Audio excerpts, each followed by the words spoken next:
Hello दोस्तों, नमस्कार। आज मैं एक छोटी सी घटना का विवरण देना चाहता हूं। बच्चे, जिसके अंदर में जुनून होती है, हे मेरे दर्शकगण, आप बड़े गौर से सुनेगा। एक छोटी सी घटना है, लेकिन हमारे जीवन को बहुत ऊंचाइयों तक ले जाती है। आप सभी जानते हैं कि रानी लक्ष्मीबाई के बचपन का नाम मन्नूबाई। प्यार से बाजीराव पेशवा उसे छबीली कहा करते थे, उसके पिताजी लक्ष्मीबाई कहा करते थे और बाद में उसका नाम झांसी की रानी पड़ा। उसकी बचपन की एक कहानी है। जब उसकी मां मर गई थी, मोरोपन बाजीराव पेशवा के दरबार में एक सामंत सरदार थे, इसलिए अपनी बच्ची मन्नूबाई को भी बाजीराव पेशवा के दरबार में साथ रखा करते थे। बाजीराव पेशवा के दो पुत्र थे। बड़े पुत्र का नाम नाना साहब और छोटे पुत्र का नाम राव साहब थे। दोनों बच्चों को पढ़ाने के लिए, सिखाने के लिए शिक्षक आते थे, लेकिन उस समय आज की तरह विषयों की पढ़ाई नहीं होती थी। राजा के लड़कों को राज्य रक्षा के लिए अस्त्र शस्त्र की कला सिखाई जाती और मन्नूबाई की उम्र मात्र 7 वर्ष की। याद रखेंगे दोस्तों, मन्नूबाई की उम्र महज 7 वर्ष। लेकिन जब गुरुजी शस्त्र शिक्षा देते थे और परीक्षण जब देते थे, तो भाला फेंकने में पहला स्थान मन्नूबाई, तलवार चलाने में पहला स्थान मन्नूबाई, तीरंदाजी में पहला स्थान मन्नूबाई, अर्थात जितने भी युद्ध कौशल थे उसमें पहला स्थान मन्नूबाई। नाना साहब तो बड़े खुश होते थे, धत मेरी छोटी सी बहना विजय हासिल कर रही है, अच्छी बात है। लेकिन राव साहब पता नहीं कैसे चिढ़ जाया करते थे, ये तो हमेशा फर्स्ट मारती है, ये तो हमेशा प्रथम आ जा रही है, मेरे को कभी प्रथम नहीं आने देती है।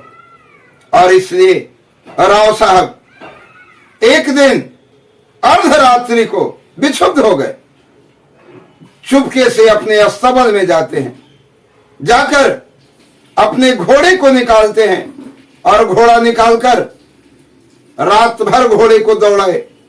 पुनः सुबह होने पर घोड़ा आकर अस्तबल में चुपके से बांध दिया। इस मर्म को कोई नहीं जानता था, लेकिन राव साहब 6 महीने तक लगातार प्रयास किए ताकि मैं मन्नूबाई को मात दे सकूं। और एक दिन जब उन्हें विश्वास हो गया कि अब मैं मन्नूबाई को मात दे सकता हूं, तो उन्होंने मुस्कुराकर घोड़े पर सवार हो बालिका के सामने चुनौती भरे स्वर में कहा, है हिम्मत, अरे है हिम्मत तो निकल आगे। बस क्या था, घोड़े साहब अपने घोड़े को बड़ी तीव्र गति से आगे की ओर बढ़ा दिया।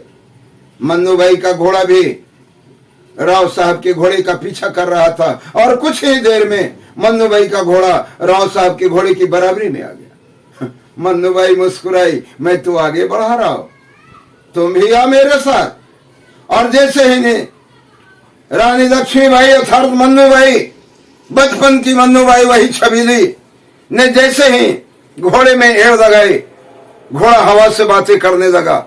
राव साहब ने भी सोचा मैं लक्ष्मीबाई से आगे निकल जाऊं मन्नू से, लेकिन घोड़े को जैसे ही एड़ लगाए, एड़ लगाने की कला नहीं मालूम थी। दोस्तों, जीवन में काम करने की कला होनी चाहिए। जिसके अंदर में कला नहीं होगा उसका कार्य भी कभी अनोखा नहीं होगा। कार्य सभी करते हैं, लेकिन जो कला पूर्ण ढंग से कार्य करता है उसको विजय श्री मिलती है। और जैसे ही राव साहब ने घोड़े को एड़ लगाया, घोड़ा बिदक गया और इतने ऊंचाई से उछला कि राव साहब धड़ाम से गिर गए। सर फट गया, माथे से रक्त की धारा बह रही थी और चिल्लाकर बोले, मन्नू, मैं मरा मन्नू, बचा लो मन्नू। मन्नू इस आवाज को सुनकर अपने घोड़े को लौटा देती है और लौटाने के बाद राव साहब के पास आती है और मुस्कुरा कर कहती है रे राव, अरे भैया हम तो समझते थे तुम मर्द हो, तुम तो लगते हो कि तुम्हारे दिल में नारी है। अरे मर्द के सीने में दर्द नहीं होता है, और जिसके सीने में दर्द होता है वो कभी मर्द नहीं होता है राव, वो कभी मर्द नहीं होता है। और उनके बदन में हाथ लगाकर ऐसे उठाए जैसे माँ अपने छोटे से बच्चे को उठाती है, जैसे बाज पक्षी छोटी सी चिड़िया को पकड़कर रफ्फू चक्कर हो जाता है। मन्नू भाई राव साहब को बगल में दबाकर और अपने घोड़े पर सवार हो गई। इधर राव साहब को गिराने के बाद उनका घोड़ा सीधे लौटकर अस्तबल में आ गया। अस्तबल में जैसे ही बाजीराव पेशवा ने देखा राव का घोड़ा वापस आ गया, निश्चित है राव साहब मृत्यु के घाट उतर गया, वो मर गया। क्योंकि घोड़सवार तभी घोड़े लौट कर आते थे जब घोड़सवार दम तोड़ देता था। महल में हाहाकार मच गई, चित्कार मच गया। मन्नू ये क्या हुआ? लेकिन उसी समय मन्नू भाई मुस्कुराती हुई लेकर राव साहब को प्रवेश कर गई। अरे साधारण सा चोट लगा है, क्यों इतना कोहरा मचा रखे? एक साधारण सी बच्ची अनोखा कार्य की। और उस दिन राव साहब का चिकित्सीय उपचार तो हुआ, लेकिन 2-4 दिनों के बाद राव साहब ने हल्ला मचाया, मैं फिर घुड़सवारी करूंगा। रोका गया, नहीं भाई नहीं, अभी तुम्हारी हालत सही नहीं है। घोड़ी की धमक से घाव कभी भी भरे हुए घाव उभर सकते हैं, इसलिए अभी तुम्हारी सैर सपाटा अच्छा नहीं। लेकिन राजा के लड़की थी, जिद बांध दिए, उन्होंने रट लगा दी मैं घोड़ी की सवारी करूंगा। अंत में बाजीराव पेशवा ने कहा तो एक बात, बेटे घोड़े से धमस लगेगी, इससे हाथी बुलवा देता हूं, हाथी पर जाओ। और हाथी लेकर महावत आ गया, हाथी को सजा धजा दिया गया, दोनों बच्चे हाथी पर सवार हो गए। पता नहीं मन्नू भाई कहां खेलने गई थी, और एकाएक दोनों भाइयों को हाथी पर चढ़ते हुए देखकर वो चित्कार कर उठी, मैं भी हाथी पर चढ़ूंगी, मैं भी हाथी पर चढ़ूंगी, मुझे भी हाथी पर ले चलो।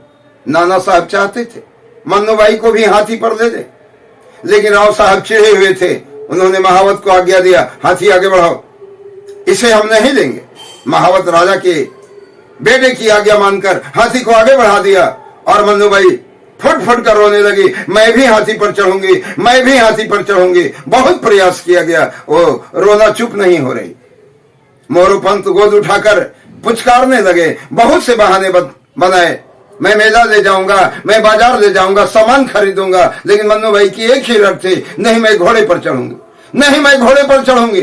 और तब क्रोधित होकर क्रोधावेश में मोरोपंत ने कहा, अरे नालायक बच्ची, क्या तुझे मालूम नहीं कि तुम एक साधारण से सरदार की बच्ची हो और राजा के बच्चे, उनकी बराबरी तुम कर रही हो। तेरे नसीब में हाथी नहीं लिखा है। बस वो फुट फुट कर दहाड़ दहाड़ कर रोती हुई बालिका एकाएक चुप हो जाती है और बड़े बुलंद आवाज में जवाब देती है, मेरे भाग्य में एक नहीं सैकड़ों हाथी लिखे हैं।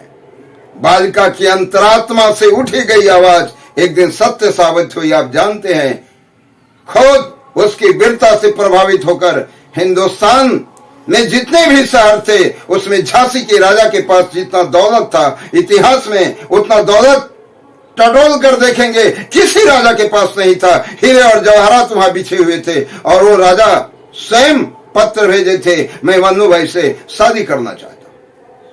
तो दोस्तों, जो मन में अपना आत्मविश्वास होता है, और वो आत्मविश्वास अगर तुम्हारा बोलता है और दुनिया तुम्हारे खिलाफ अगर आवाज उठाती है, तुम्हें जाने से रोकती है, तो तुम अपने मन की सुन, तुम अपने मन की सुन। अनुकूल हवाओं में तो सभी चलते हैं, प्रतिकूल हवाओं में जो बह कर दिखा दे, अरे धाराओं पर तो सभी बातें हैं, धाराओं के विपरीत चलकर जो दिखा दे, चले हुए मार्ग पर तो सभी चलते हैं, जो नई राह दिखा दे उसे ही हम कर्मवीर कहते हैं, उसे ही हम असली योद्धा कहते हैं, और उसे ही हम विजेता कहते हैं। दोस्तों, मेरे एपिसोड को आप पसंद करेंगे तो इसे लाइक और सब्सक्राइब करेंगे, और दोस्तों, एक मेहरबानी है कि बार बार मैं आपसे कहता हूं, मेरा लड़का एक ब्लॉग वीडियो बनाया है, उसका नाम है सत्यम शर्मा। कृपया कर उसे लाइक और सब्सक्राइब करने का कष्ट प्रदान करेंगे।